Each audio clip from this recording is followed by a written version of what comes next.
사람은 누구나 변태기가 있다. 인간은 욕망이라는 것을 누구나 가지고 있고 완전히 버리지 못한다고 저는 생각합니다. 인간의 욕망은 도덕적으로 아무 문제가 없는 욕망도 있겠지만 비도덕적인 욕망도 상당히 많습니다. 우리가 보통 사람이라고 규정짓는 사람들은 이런 욕망을 잘 제어하면서 삶을 살아가는 사람이라고 볼 수 있죠.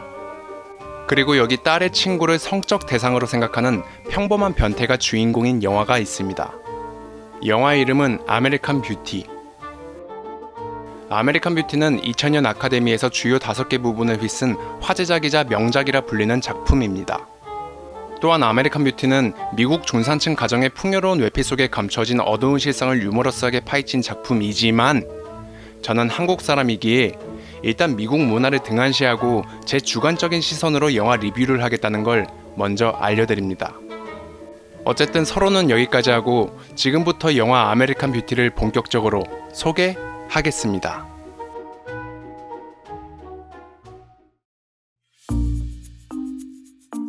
영화의 주인공 레스터 버넴은 아내와 딸에게 패배자로 낙인 찍힌 가장입니다. 직장에서도 해고되기 일보 직전인 사람이죠.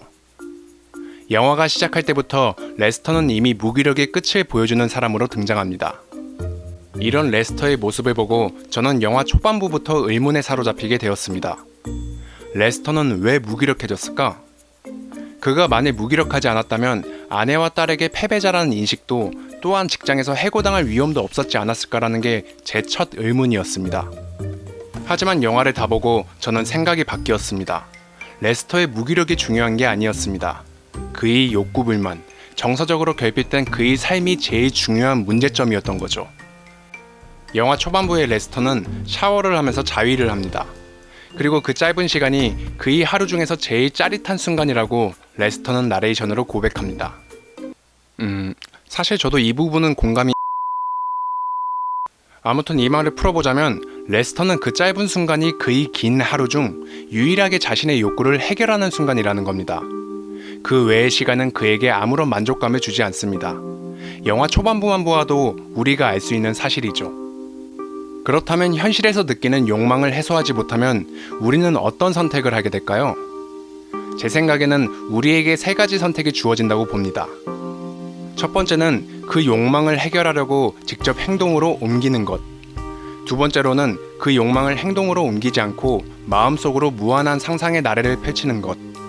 세 번째는 그 욕망을 잊으려고 노력하는 것. 제가 봤을 때 레스터는 영화 초반부 삶까지는 두 번째 사항을 선택했던 것 같습니다. 그리고 대부분의 평범한 사람들 또한 두 번째를 선택하지 않을까라는 게 제 생각이었습니다. 어쨌든 영화 시작 전부터 레스터의 삶을 생각해보자면 그는 여러 욕구를 해소하지 못하고 참아왔을 겁니다. 또한 욕구의 해소는 자신의 허상 속에서 계속 이루어졌겠죠. 레스터의 현실은 만족스럽지 않습니다. 하지만 허상은 그에게 잠시나마 만족감을 선사합니다.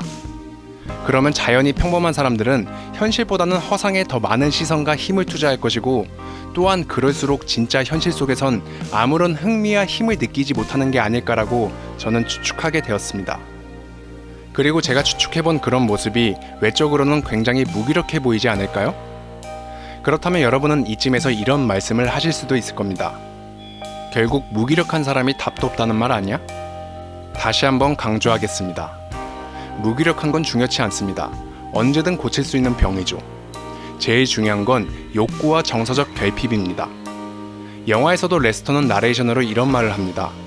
의욕은 언제든지 생길 수가 있다. 이게 무슨 말인가 하면 레스터는 무기력한 삶을 살아오다가 어느 한순간의 계기로 인해 굉장히 의욕적인 삶을 살아가게 됩니다. 그 계기가 무엇이냐면 바로 딸의 친구 안젤라입니다. 레스터는 우연히 딸의 친구 안젤라를 보고 한눈에 뿅 가게 됩니다. 그러고 보니까 저도 중학생 때 이 영화를 보고 안젤라에게 반했던 게 생각나네요. 어찌됐든 레스터는 안젤라가 원하는 남성상이 되기 위해 운동을 시작하게 됩니다. 또한 그런 의욕이 살아나자 부수적인 효과로 눈치 보던 회사를 때려치우고 아내에게 할 말 다 하고 대마초까지 피우는 일명 상남자가 됩니다.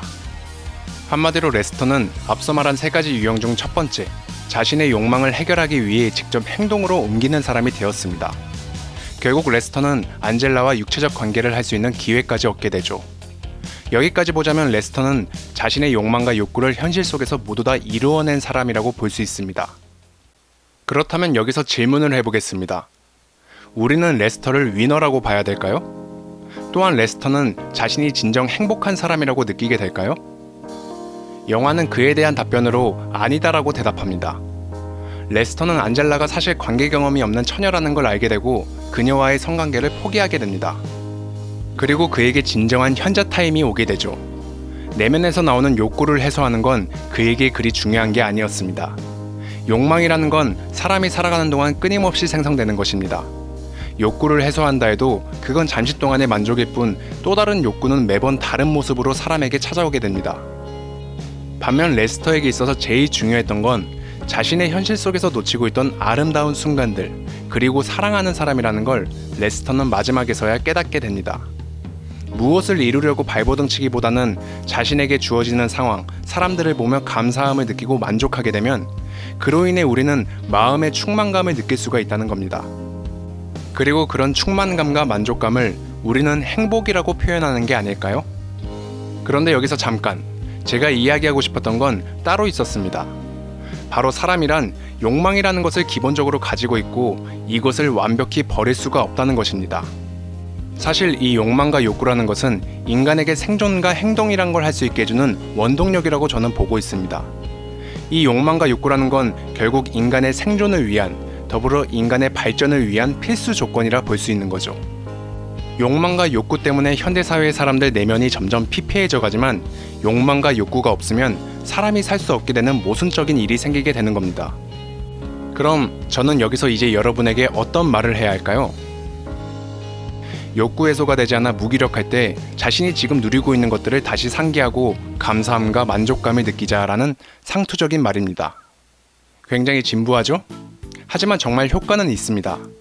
제가 이렇게 장담하는 이유는 여러분이 제 채널의 구독과 좋아요를 누르면 저는 한 번씩 여러분에게 큰 감사함을 느낄 때가 있습니다. 그 감사함을 느낄 때 제 질라진 영상에 대한 자괴감과 다른 질 좋은 영상에 대한 열등감이 조금은 완화되는 걸 제가 직접 느꼈기 때문이었습니다. 그러니까 구독과 좋아요 부탁드리겠습니다.